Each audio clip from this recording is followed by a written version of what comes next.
Hello supi ulanau te tunin jong tilat sum khat na ngai khom ki na hitin chule boina si in video ai pat jo si a di phat phana kin sim thelo hin hizi chen in ki yal thim du wa jong ka hin tim nong pen owe chule amt a jerry changsan story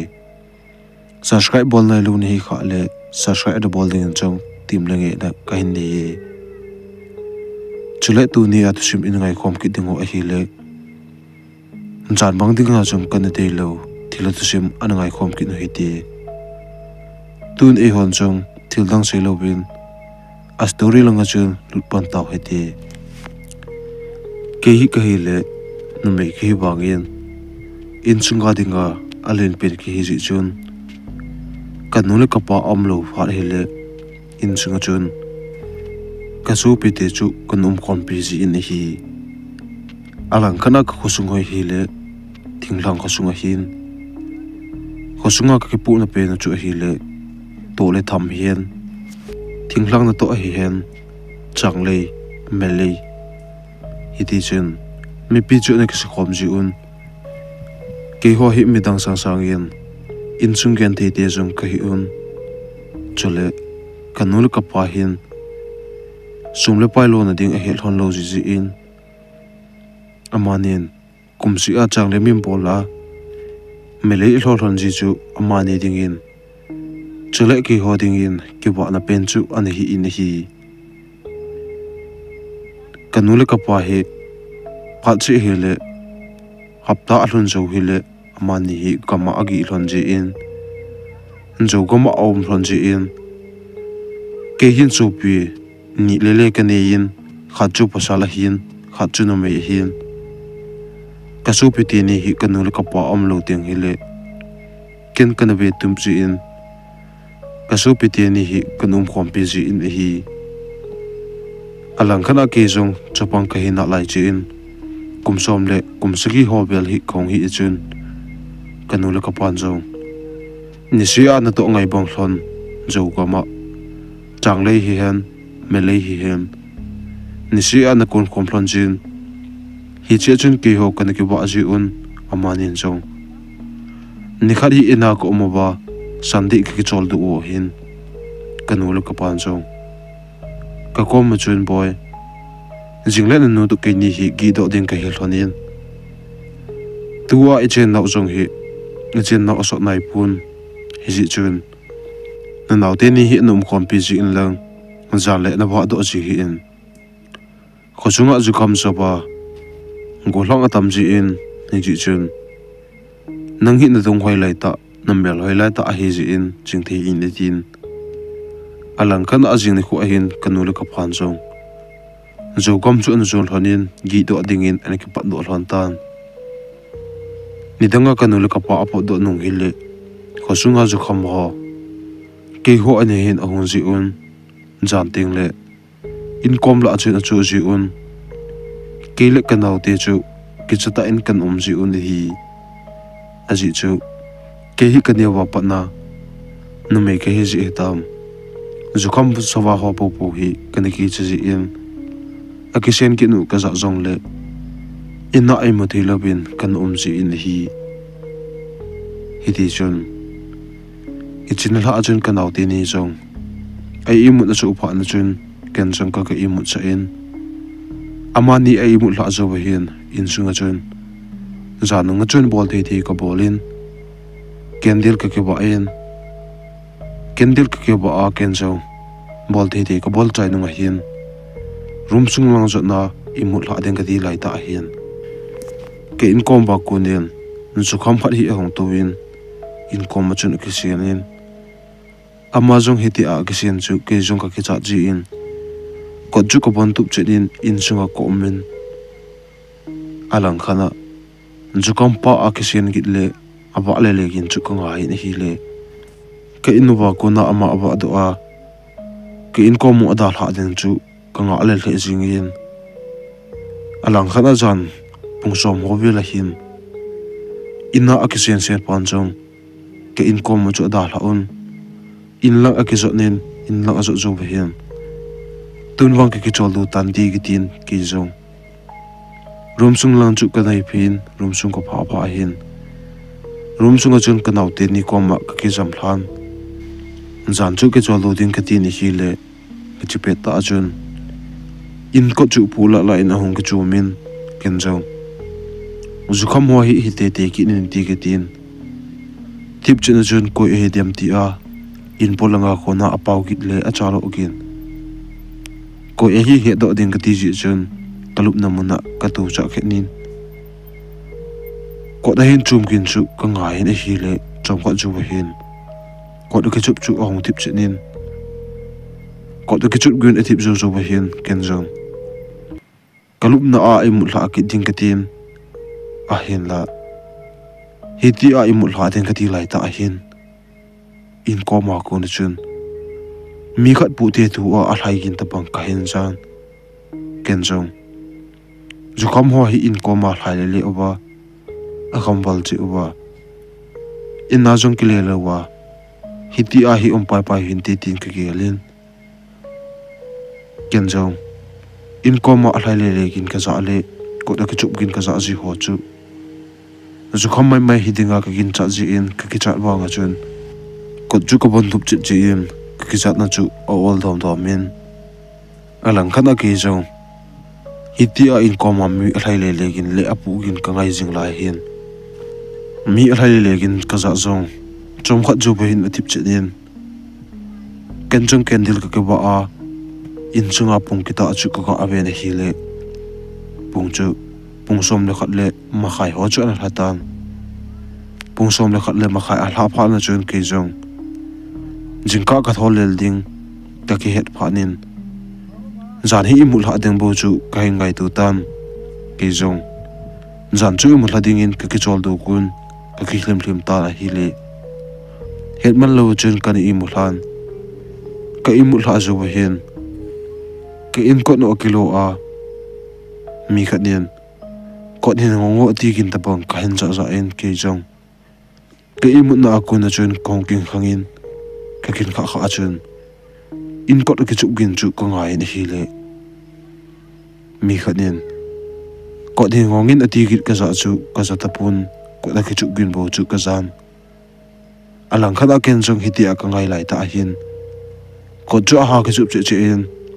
ko chu chum phale kilom phanin ki chata achun in sunga kendil ka ki wa chu ko be ne hi le kendil chong athi di che ko mo phanin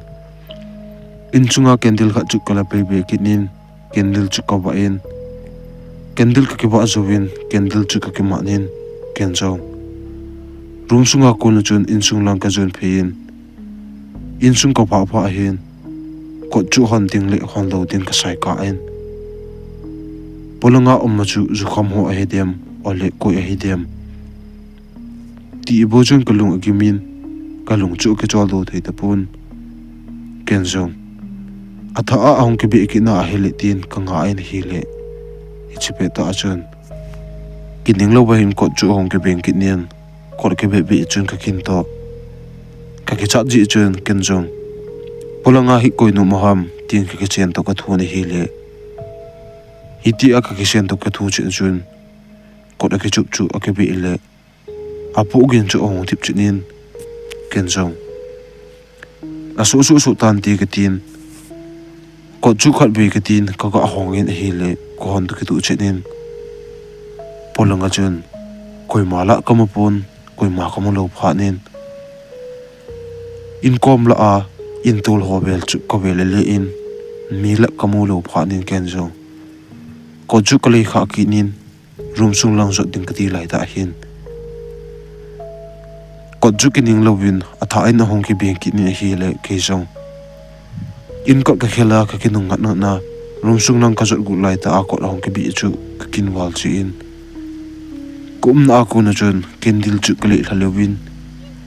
kendil chu atha in kala ki nin ken jong ko lang chu ka be in hi le ko chula akachum ki tapun alang khana ken jong ko ki chulu phanin kendil chu ka kila akinin room lang ka zon phein lupna chung chun ka ki jam hlan chom khat pi ka ki jam hla zo wa hin ko chu ol ola ahong ki beng ki nin akibi zo zo bin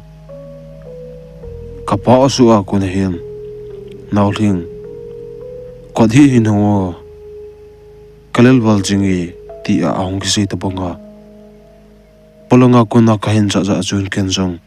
kapa ka hi sa ji in ape pe na chun ka kitang thobin kanau te ni su ka bin hi le kanau te ni jong nom ta ai mu hlon ka mo phanin kendil chu ka kila akinin kendil chu choin in chung lang ka zon phein room sunga kuna kong pot do in chung ka pha phain ko chu hon ding ka tin ken jong ka pa su a kuna ka za ji hian in sunga kuna chun ko chu hongam do win hepa tin ka ko win hi le ka go to ki tu che na hian polonga kuna chun hoi ko din ngongo katap sa bali etigin tabang kahin za zain ken jong hebang hi ka pa su hi momong e ina hi da la khat nei to to wa in langa hong kile a da la ani chu hong kila a hedem tin ken jong ko chu ko hongin polang chu ko ga ben hi le in ko lai ta achun koi ma adeng pun ka pa hi dinga ka ta san jong anom ro phanin polang ho chu ko beli ni hi le mi khat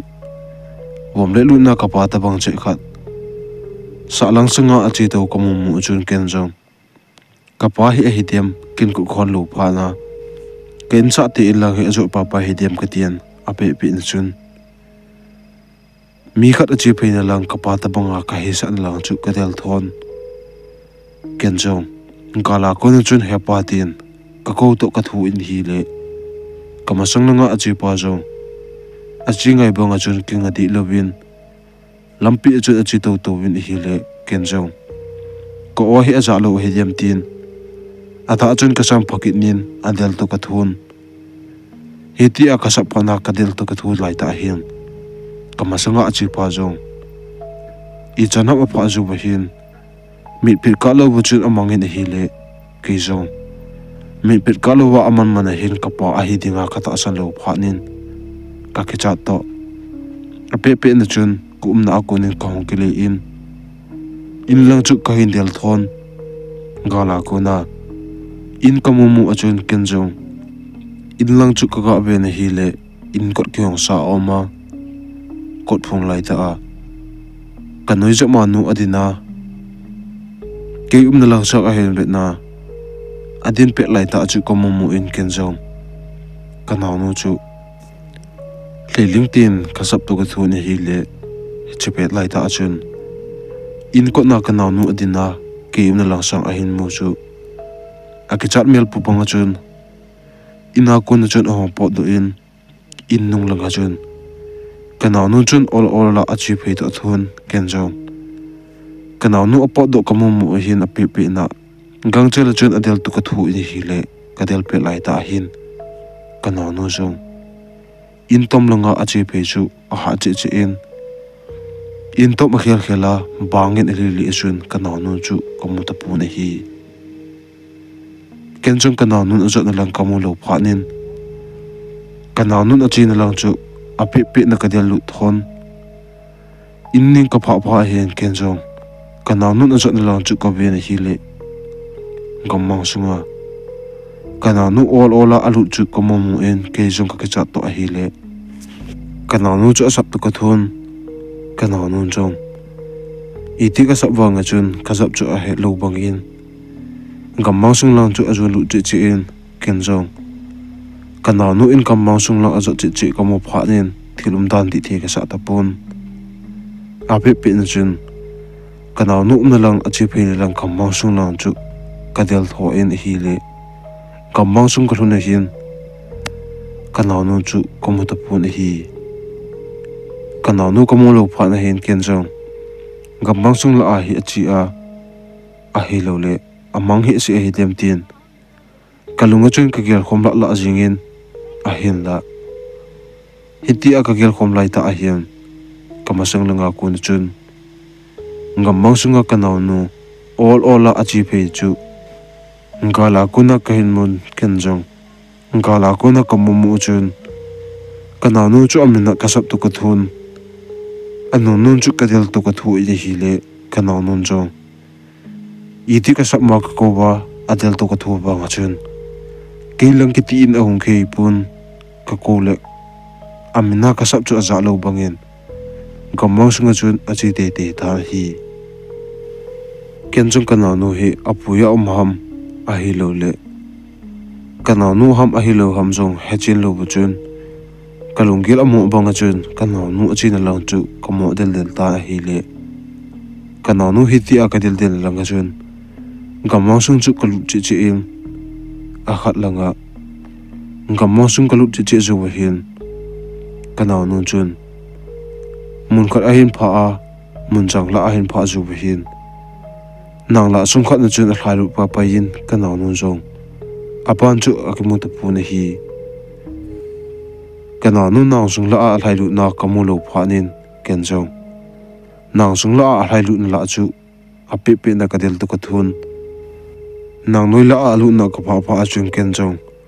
nang noi la chu ka bi le lian a phe to ka thun kanau nu chu ko hol le hi le i ti ko hol bangin kanau nu chu kamu mo ta pun ken jong kanau nu chu amina ka sap le le hi le chipe ta chun kom na kom chu ma ko le chun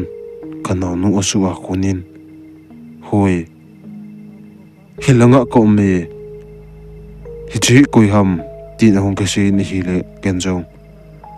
kanau nu asu ka za to atu se chu ka ngai le di thi ka sa ta pun hi chipe ta chun kanau nu asu a kunin apen ta thun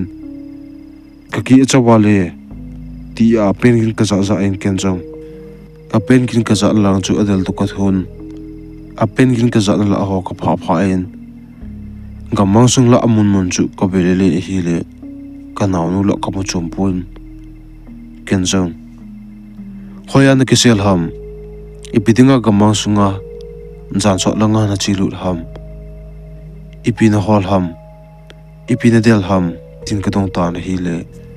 kanau nu asu ka za chula apan chu ka za be ta pun ken jong kanau nu asu ka za lo pha nin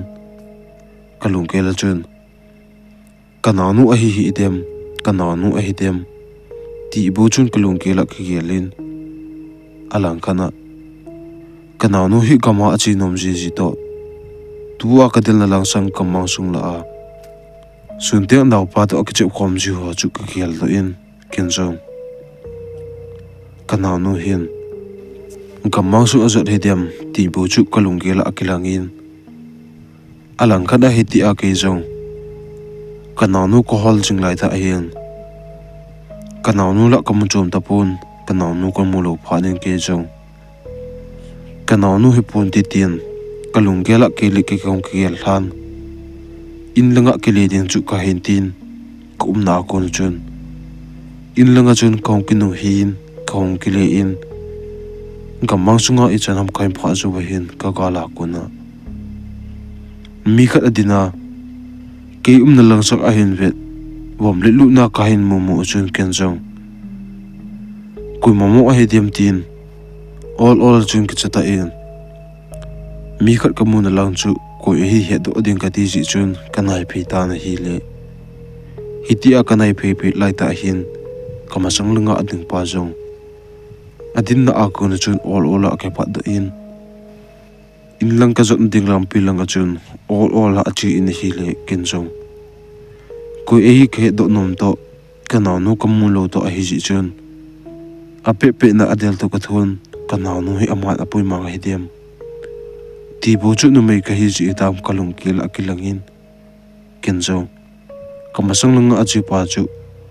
kino ta chun kadel to ka thun alang khana hi ti akadel to ka thu jing lai ta hin kamasang langa achi pa jo lamning langa alhai ra pai pa ya ko tong sung khana achop lu pa pa chu komun aban chu komota pun hi chun ken jong ko tong sunga chop lu na mun la ka pha pha in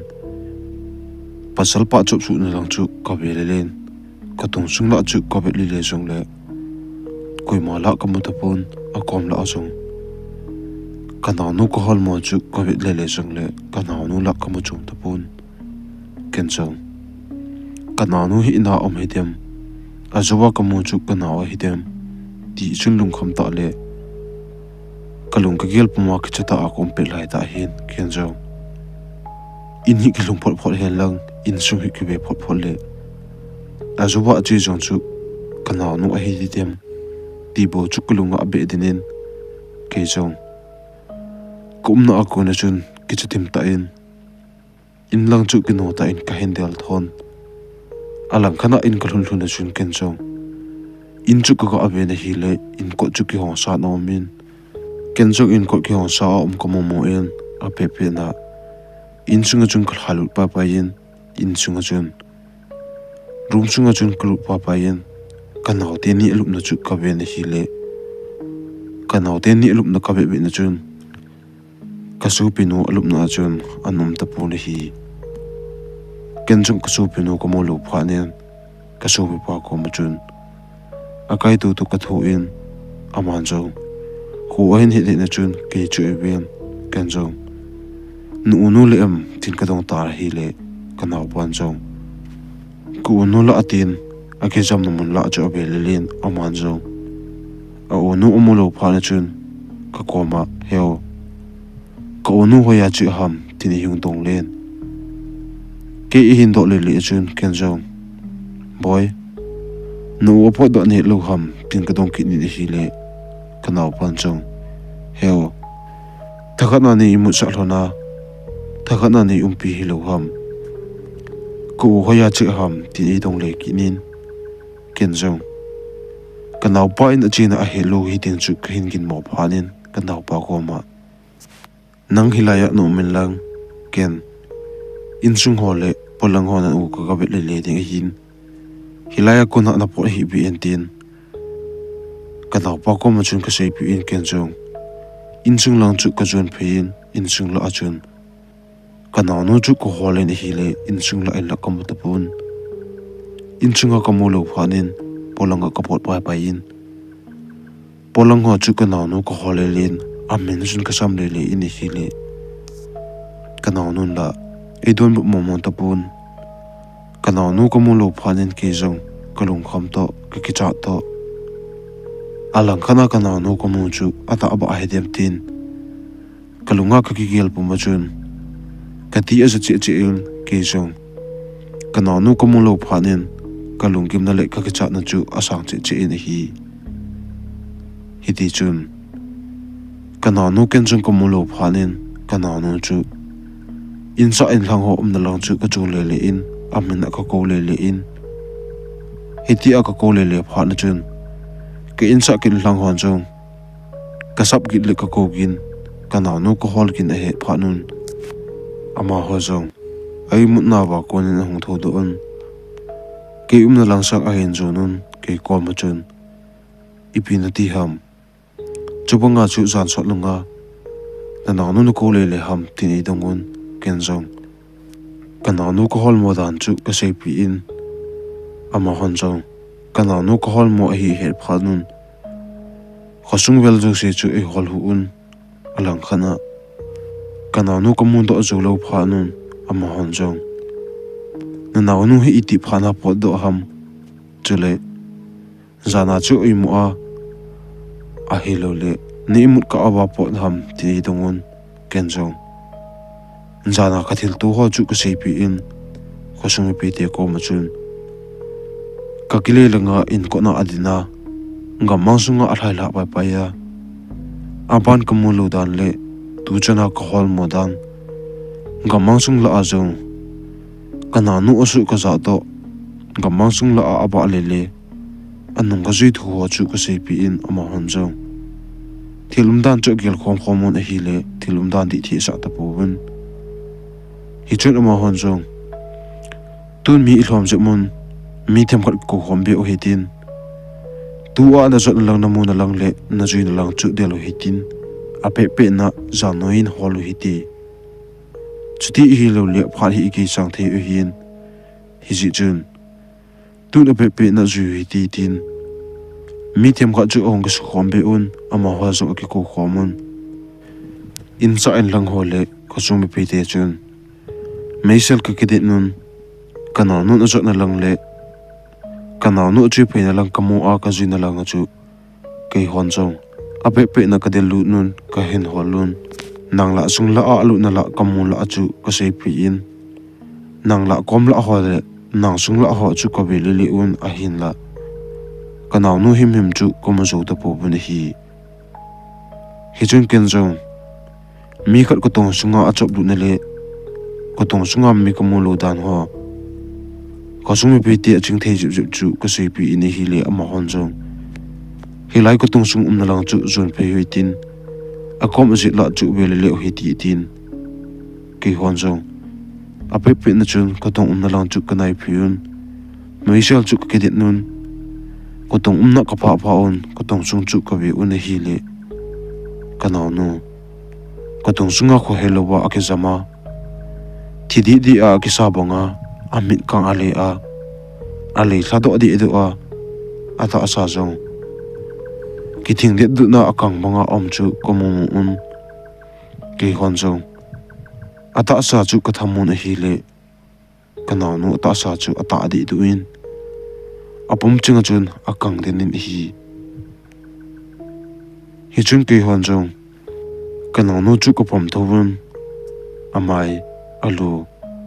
chule ke ho chu khen ju pi un hi le ata sa ong nem do nomen khosunga kuna alam kai dom them khat chung thei dom hon jong hilai muna kun pu phe tin in lang chu del phe taw hi ti tin ke hon jong kanaw nu chu kein pu un in lang chu kein ju nun in krul hu chun jen thei thei a khain jen khomun chule thil gim thing hi hen abon chun kanui khomun kaphi khomun ata sa ho ka ju ne mon hi le kanaw nu jong haido thilo wa oma ku na chu hong haido in chong khat ju wa hin a hai chu hong nem ho in khu a hin het ding kun hin ke hon jong chong khat ke chol sa hi ti tin ka ke chol sa un ken jong kanaw chan chu ka be na hi le ka lung sit wal ji in pun ka sil pi in chong khat pi chu ko to pi un hi le chong khat jo wa hin kanaw nu jong ha pe na chu hong pe ngin nei thla en ka ki cha wale nei thla en tin apen do thun ki hon jo apen dan le nei thla un ti chu komu mu un khosunga ko na to pi upa hole aching the dom ho chun kanaw chu ka hin jenun kanaw chu akut lekeng ka hin tu pi un koi ham na ko bale na pui mangu achu tin ka ke sian la na hi le chom khat ju wa hin kanaw nun jong ana na achun khu en hen khu he ni chun ke ho chu mit tol hen hu na ai vele le un chom khat ju wa hin ka in cha wa upa pan jong chapang nu hi tun a pe nin hi chilo hi don cha un tin lo kha chu hin la do in lo kha chu ka don cha un atui chun kanaw nu ta sa chung ho chu ka zu ne mun hi le kanaw nun jong amit salte tu ai bin wa ata sa apum pi a kithina tha san ho chu hong jai thlang amit jong chu ong kising ho yin amit asin tha jowin ata sa pum pi in ngoi thlan ong tho do a ato na mun chun a le ke zam thla ki ta na hi ti chun ka chang se a ka to pi ngam lo to kanaw nu chan di the sa lo ji un ama hon jong zan khowa hi la ito khowa pi un jing khong wa hin kanaw nun jong khu a hin hen khu a he na chun ka en sa wa upwa chun kanaw nu ko ma chun jan hla a koi ham na pui go achu chule na pu achu koi ham ti na dong ta hi le kanaw nun jong jana ka imu jo wa hin kamang tabang ata tabang hin pasal khat hin ni thi khat ei pin ni thi chu hongkila ai ni ti ni kovin ni hin ju ya a hi le ni thi ne du ka ne sa ding ka pi ding ni hi tin ken jong thi ga le ne thi sa chum chum chu e pe chain ken jong ka chu ni hi le ni thi ho chu e pi chum di pun chum khat jo ba hin ama chu ata asa alin chi chi in ka pum pi chun ke chu i tu in ka ke pui ding na hi tai tu a pa na ken nang hi ki hoi lit ni hin nenu nung ka jing e hin ka khut ei tu in ke jong ka khut atu chu chong khat jo hin na ka hin cha chi in na ka sa phanin ka thani chuna ki tomin a hi le ei tu chu ei hla chu mi mong pun ke jong ei tu chu na ka sa ei hla lo phanin ni hla in tin a pen to ka thu na hi le ama chun ei hla ti mong pun chole amai su pu dan ho zo hong khel chi in ama chun kada acham lo ba hin ka khut na ei tu in ei kai thon ei ti ka ki tom ba nga chun a tha ha ji in adedi na a ai kai li in wadum khat kain pha lon chu hin hi chu pasal pa chun ke chu i hung thei da in ka khut na ei tu chu a hin thla in anam se wale ipi momong ka ki tu kha ai de matin ama chu ka na a ko na chun azam pa pa yin wadum a khel hla chu chun amang pa pai tai ti a hin se ka za un ke hon jong kana nu chu apui manga gu dan le hichimi pa chun kana nu hi adi cha na ke pui mang ding ati dan hi chu ka hi ni thimun hi chun ke hon jong kana nu chu ata a im sa ki ding chu nom ka sa ta pu bun a pe chun kanu le ka pa jong ka he cha un kanu le ka pa ong ke le pha nin thilum dan chu a he sa un ama hon jong thilum dan he cha jobun kanu le ka pan jong kana nu chu om pi un thana ko khomun chimi pa chun kana nu chu ong pui ki ding chule a hong bil ki ding ka he ji un hi chi thila pa chun thil nam che thei da ding ho chu kana nu ji un hi le kana nu chu phalin khu ong chal bangin hi chimi pa chu a tha in hong bil chi ta pun chule kana nu zo mo zo na mu ki ta pun lakhat ta bang pi hi chithil nam se chu kana nu ji un lakhat la len zo sing ka khat hin kana nu chung jing ka ong tho do in kanu le ka pare ke ho ko ma chun kamanga hin wil ji pa chun nang hi ka theu da mo tai na nam se wal tai kadai na zo sin kadai thi te pun na nam se wal ji in tu ni apa na ka da hla din nei tai ti chun e dal hapai pai in aban chu kanu mo to pui hi chu zo chun ke jong kong ken khang e tin alang khana ke hon jong kana nu in hiti ase chu hi chi thila pa chun abila ahong ji pa chun da hla pa pa hi ding chu ka hi ne thimun ka tha on nom le jingun hi kana nu pui mang ding ati ni hla a ka thil to le kana nu ko mu chu ka ja mang ding in jong kana dei pu ne hi tun kana nu chu ale nu en jong abela ai chi pa chun ahong bil chi ta pun tu chan ki in jong kana nu adam na lai hin tun jong ji anei yin cha khat jong anei ta na hi tu sim a ka chai tai aban ananga kin hi ti na bonun mang pha